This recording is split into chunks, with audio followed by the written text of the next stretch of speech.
বন্ধুসকল, আজি আপোনালোকক দেখাম এটা পথাৰৰ ধুনীয়া মনোমোহা পৰিৱেশ। চাওকচোন প্ৰথমতে পৰিৱেশটো কিমান ধুনীয়া।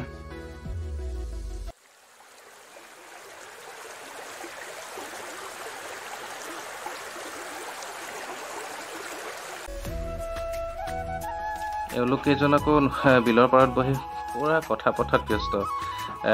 আজি আমি আহিলোঁ এটা খানা খাবলৈ বুলি। জেগাটো হৈছে আমাৰ ঘৰৰ ওচৰৰে এটা ধুনীয়া পৰিৱেশ। কাষতে এখন বিল আৰু এটা ধুনীয়া পথাৰৰ মাজৰ এটা আলিবাট আছে, আৰু আলিবাটতে আমি সকলোখিনি লগ লাগি এটা খানা খাম বুলি আহিলোঁ।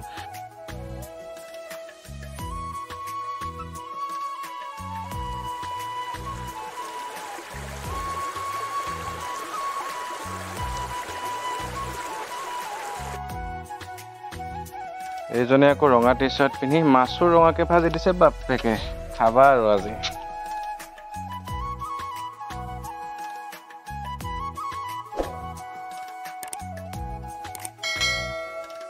আমাৰ চুলি দীঘল ব্যক্তিজন আকৌ মছলা পিছাত ব্যস্ত।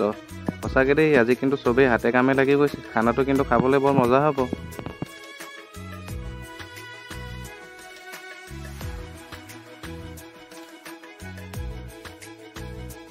শেষত সকলোৰে কামখিনি চাই ময়ো আহি গ'লোঁ কেৰাহী পাতি মাংস বনাবলৈ বুলি।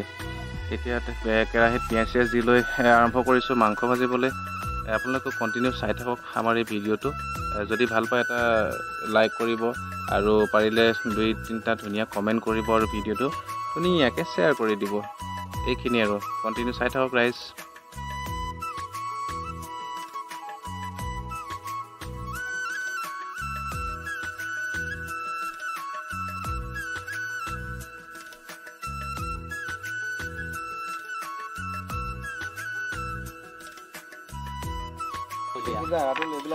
ব্ৰইলাৰ মাংসটো বনাই হোৱাৰ পিছত এইবাৰ লাগি গ'লোঁ খাহী মাংস বনাবলৈ। খাহী মাংসত প্ৰথমতে মছলাখিনি ফ্ৰাই কৰি লৈ আগবাঢ়িছোঁ দেই ৰাইজ। তোৰ মন নাই হয় নহয়? মছলাখিনি দিয়া দেখা নাপালে বাৰু। মোৰ বন্ধুকেইজনৰ আকৌ ধুনীয়া ধুনীয়া কথাকেইটা আপোনালোকে শুনি গৈ থাকিব দেই লাহেকৈ। আমাৰ খাহী মাংস,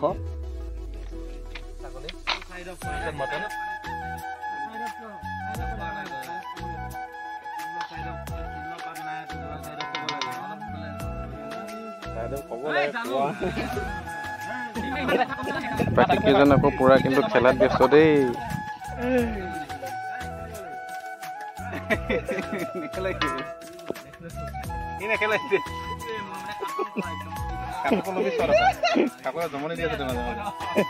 কাকৰ এটা শ্বট লোৱা হ'লেই বাৰু। এইজন আমাৰ আন এজন সহকাৰী আমাৰ খানাৰ।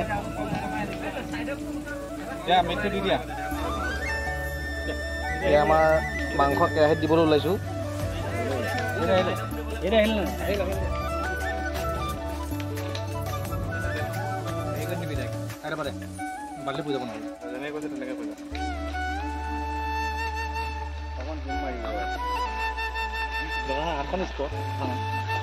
মানুহটোকো দেখাই দিয়া তাক।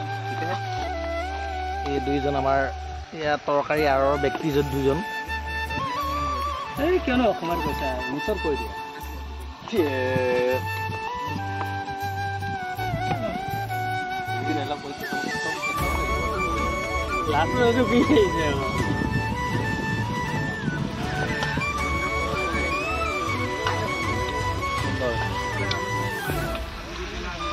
বনি আছে আমাৰ খাহী মাংস। 15 আগষ্ট বুলি না? 15 আগষ্ট বুলি যাম।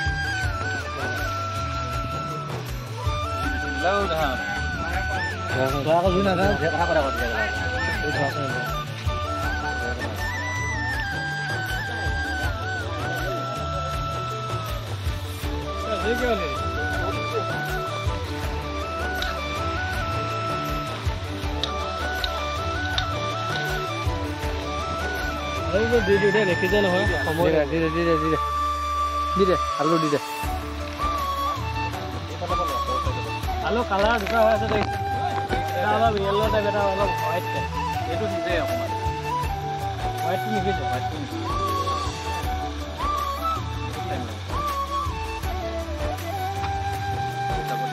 পেলাইছে কিয়?